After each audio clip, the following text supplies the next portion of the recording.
حضرت نعمت اللہ شاہ ولی رحمۃ اللہ علیہ علم اور عقل کی سرحدوں سے آگے نکل کر درون خانہ ہنگاموں کی پردہ کشائی کرتے ہوئے کچھ یوں گویا ہوتی ہیں۔ میں قدیم قصے کو نظر انداز کرتا ہوں۔ ہندوستان کے متعلق میں تازہ بیان کرتا ہوں کہ دوسرا قرن جو زمانے میں آئے گا، خاندان مولیہ میں سے صاحب قرن ثانی ہند پر بادشاہی کرے گا، لیکن بادشاہی دلیرانہ طور پر ہوگی۔ ان کے دلوں میں عیش و عشرت بھر کر لے گا اور اپنے ترکیانہ طرز و انداز کو سراسر ترک کر دیں گے۔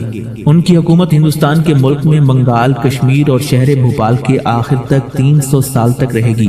وہ ملک ایران، بلخ، بخارا اور تہران پر بھی قابض ہو جائیں گے، لیکن آخر کار چھپ جائیں گے اور اس جہان کے اندر باطن ہو جائیں گے۔ ان یعنی مغل کی 7 پشتیں ہندوستان اور ایران کے ملک میں حکومت کریں گی، لیکن آخر کار ایک گمنام گوشے میں چھپ جائیں گی۔ تو 300 سال بعد خاندان مولیہ کی حکومت کو نہیں دیکھے گا، یہ اصحاب کہف کی طرح غار میں غائب ہو جائیں گے۔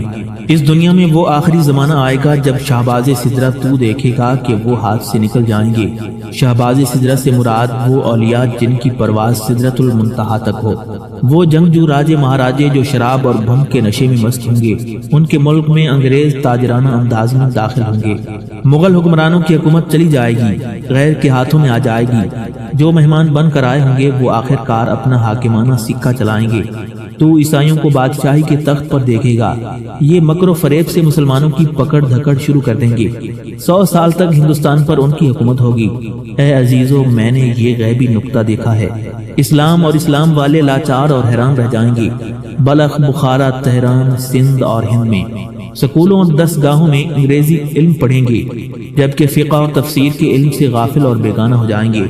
حضرت نعمت اللہ شاہ ولی رحمۃ اللہ علیہ نے جو 850 سال پہلے پیشن گوئی بیان کی، وقت گزرنے کے ساتھ ساتھ ان کے اشعار کی ترتیب سے قطع نظر آج سے تقریباً 100 سال پہلے اور پیشن گوئی کی تحریر کے 750 سال بعد یعنی 20ویں صدی کی ابتدا میں رونما ہونے والی واقعات اور ایجادات سے متعلق ان 2 اشعار میں حضرت نعمت اللہ شاہ ولی رحمۃ اللہ علیہ فرماتے ہیں: برق پیما آلات اور میدان جنگ میں حشر برپا کرنے والا اسلحہ اس زمانے کے مشہور و معروف سائنسدان بنائیں گے۔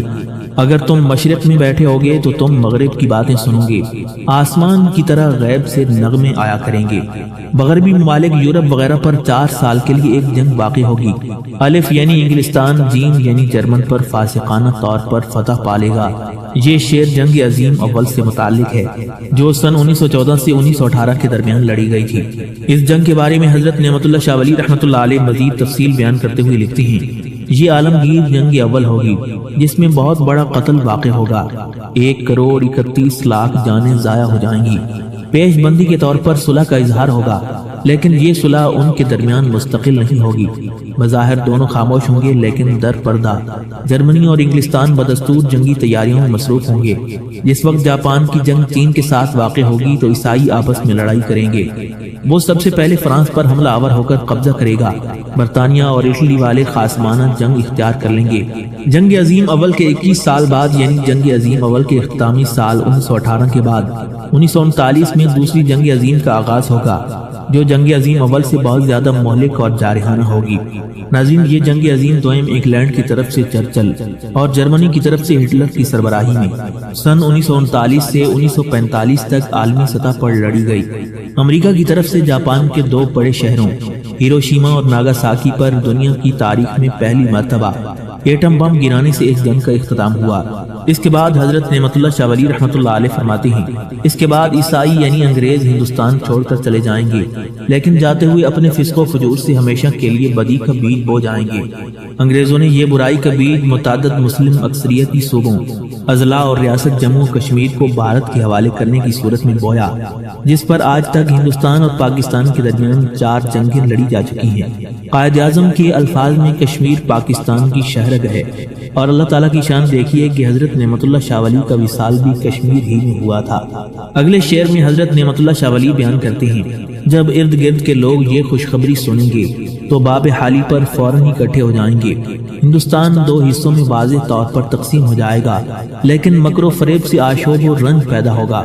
تقسیم ہند کے بعد بے تاج بادشاہوں کے دور میں معاشرے کی زبون حالی، علماء کی ریاری، جنسی سیاہکاری اور رشوت کی فراوانی کے بارے میں حضرت نعمت اللہ شاہ ولی آگے چل کر فرماتے ہیں: ہند و پاک پر بے تاج لوگ بادشاہی کریں گے، جبکہ نادان حکام احمقانہ احکام جاری کریں گے۔ یہ رشوت عصمت لے کر سستی کریں گے، جان بوجھ کر غفلت کریں گے، اپنے شاہی احکامات کے لیے بے سر و پا جواز پیش کریں گے۔ حقیقی عالم اپنے علم پر گریہ زاری کریں گے، دانا لوگ اپنی فہم و فراست کا رونا روئیں گے، جبکہ نادان لوگ عریان ناچ گانوں میں دیوانہ وار مصروف ہوں گے۔ شفقت سرد مہری میں اور تعظیم دلیری میں تبدیل ہو جائے گی۔ یہ زمانے میں فتنے کی وجہ سے ہوگا۔ بہن بھائی کے ساتھ، بیٹے ماؤں کے ساتھ اور باپ بیٹی کے ساتھ عاشقانہ فعل کے مجرم ہوں گے۔ حضرت نعمت اللہ شاہ ولی رحمۃ اللہ علیہ نے اس شعر میں مجرم بعاشقانہ کے الفاظ استعمال کر کے جنسی سیاہکاری کی قبیح ترین حالت کو قدر معذب زبان میں بیان کرنے کی سعی فرمائی ہے، جو اخلاقیات کے عرفہ و اعلیٰ مراتب پر فائز صوفیاء اور اولیاء کا وطیرہ ہے۔ سرکار دو عالم صلی اللہ علیہ وآلہ وسلم کی امت سے بکثرت مجرمانہ افعال اور عاصیانہ اعمال سرزد ہوں گے۔ ہر طرف اور ہر گلی کوچے میں فسق و فجور عام ہو جائے گا۔ ماں اپنی بیٹی کے ساتھ بہت بہانہ سازی کرے گی، حلال جاتا رہے گا، حرام کی تمیز جاتی رہے گی، عورتوں کی عصمت جابرانہ اغوائیگی سے جاتی رہے گی، نفرت پیدا ہو جائے گی، بے پردگی آ جائے گی، عورتیں بے پردہ ہوں گی، بظاہر معصوم لیکن اندر سے عصمت فروش ہوں گی۔ اکثر لوگ دختر فروشی اور عصمت فروشی کریں گے۔ بد کردار لوگ اپنی ظاہری وضع قطع ظاہروں جیسی رکھیں گے۔ لوگوں میں بے شرمی اور بے حیائی زیادہ ہو جائے گی۔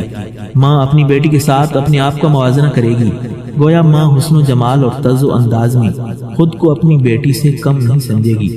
جھوٹ اور ریاکاری، غیبت اور فسق و فجور کی زیادتی ہوگی۔ قتل، زنا اور اقلام بازی ہر جگہ عام ہو جائے گی۔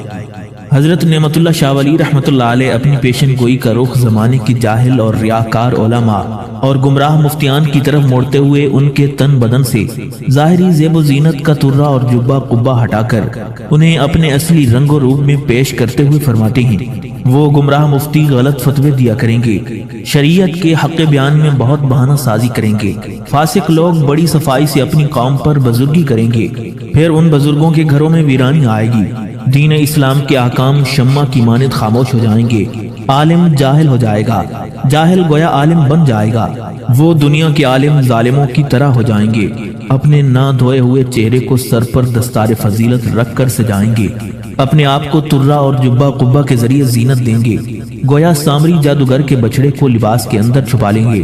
زاہد شیطان کی اطاعت کرنے والے اور عالم رحمان سے دشمنی کرنے والے ہوں گے، جبکہ عابد عبادت سے دور اور درویش ریاکاری کرنے والے ہوں گے۔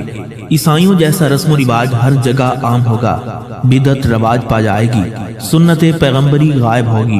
اچانک مسلمانوں کو ایک ظاہری شور سنائی دے گا، کافروں کے ساتھ ایک دلیرانہ جنگ لڑی جائے گی۔